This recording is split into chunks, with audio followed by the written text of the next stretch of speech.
If you live in the New York City tri-state area, you've probably heard this voice on a radio commercial. Come see us today. Make no payments for a year, and I'll remain celibate until we're number one. Here's the story of the unusual man behind these crazy messages.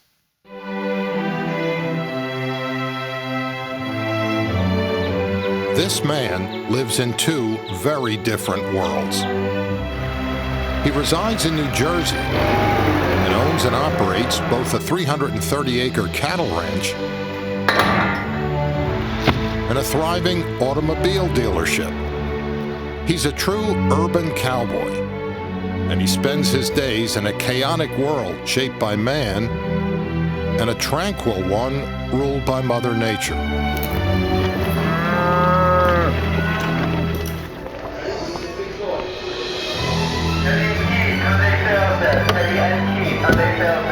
If there's a common denominator in his two worlds, it's the number 60. And like a brand on one of his cattle, it helps define who he is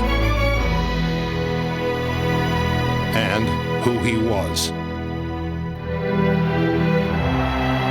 As far as athletic ability is concerned, I think on a 1 to 10, I was probably about a 3 or a 4. But the wonderful thing about playing offensive line is you can make yourself into a lineman if you stick with it enough. I just really wanted to do it that bad. Don't tell the Giants this, but I would have played for free.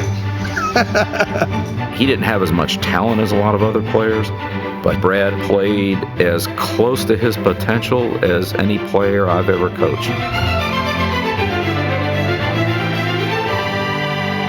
I've actually bought a couple cars from Brad. In the NFL, good offensive lines have a herd mentality. Benson deals with herds on a daily basis now, especially when he's competing in cutting horse competitions. I saw cutting on TV on ESPN probably around 12 or 13 years ago. It just looked so unique and so cool that I just decided that I had to do it. Cutting involves isolating one cattle from the herd and preventing it from returning.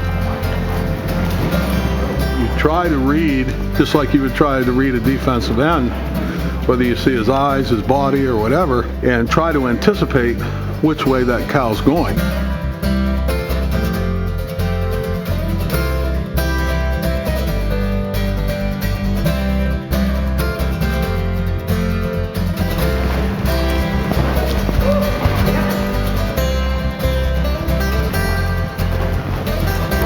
I make comparisons in my mind when I go to big events. I try to tell myself, come on now, this can't be nearly as tough as dealing with Dexter Manley at RFK Stadium. Dexter Manley, the opponent who raised both the level of Benson's play and his blood pressure. We'd be coming home from San Francisco. We just beat the 49ers in a huge game. He sat next to me on the planes. And what do you think Brad was talking about? Oh, next week we got the Redskins. Oh, Dexter Manley, Dexter, this, I don't know what I'll do. Brad, shut up. Enjoy the game that we won for 5 minutes. They say nervous Nelly. That was Brad. That's what made him what he was. He was a really good teammate and an awesome lineman for a lot of years. But he truly was blue collar. He was blue collar and red nose.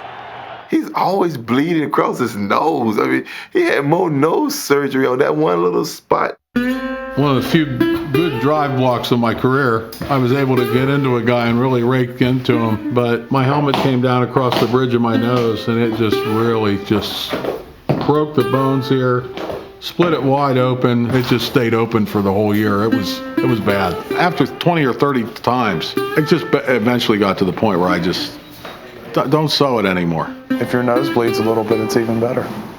Band-Aid Benson was an easy pick for the All-Madden team, but making Bill Parcells' team was a little more difficult. I think Bill Parcells saved me in the NFL. He saved me. Here I was, a marginal player. When he got the job, he said, listen, I'm going to give you a shot. Don't let me down. Coach Parcells got on you a little bit this week. How did you handle that? I'm used to it. He's on me continuously. Every day we would fight. Every day. I expect him to be on me. I really do. He pushes me to the limit of my ability. Proud of him. I'm as proud of him. He was a nuts and bolts player, and he's a nuts and bolts business guy. Yep, it works. Fits too. And you don't ever have to worry about Brad Benson and guys like him. They're getting it done somehow. Hey there, how we doing today, huh? Parcells and Benson share a mutual respect and a love of horses. And as we learned, they're close enough to call each other a horse's, well, you know. I say, there's Bill coming now. there's the best picture of Bill I've seen in a long time. Benson is familiar with Parcells' backside. Following their win in Super Bowl 21, it was Benson who put Parcells on his shoulder. Very important for me to carry Bill off the field because I'm not kidding you. He saved my butt. If it wasn't for him, I don't think I would have played my whole career in the NFL. Now, it could have possibly led to one of the hip replacements that I had, but no, in all seriousness, I'm really happy that I had an opportunity to carry him across that field. 1 year later, Parcells returned the favor at the Meadowlands when he saluted Benson in his final game. Doesn't get any better than that. And that's why I say the Meadowlands, they might have a different stadium, but the Meadowlands will always be home. The Meadowlands doesn't exist anymore, but the goalposts from it still do. Benson owns one of the most successful car dealerships in the country. But 7 years ago, he nearly lost it. At the time, we were probably selling 60 Hyundais a month. Hyundai had come to me and said, listen, we don't think you're doing a really great job. We have somebody that would like to buy your dealership. And it was at that point in time where I decided that I had to do something. Hi, it's Brad Benson from Brad Benson Hyundai in South Brunswick, New Jersey. That something was to begin a series of radical radio commercials. Hey, which one of these ridiculous scenarios is most likely to happen to you in the next 12 months? Al Gore drives you to work every day in his new Hummer. Hillary Clinton gives you a pantsuit lap dance. Sarah Palin swings by your house to give your kids a sex education pep talk. Or Brad Benson makes your car payments for the next year. We don't care if they're purple, green, black, or white, Democrat, Republican. If you do something crazy, you're going to make one of our radio spots.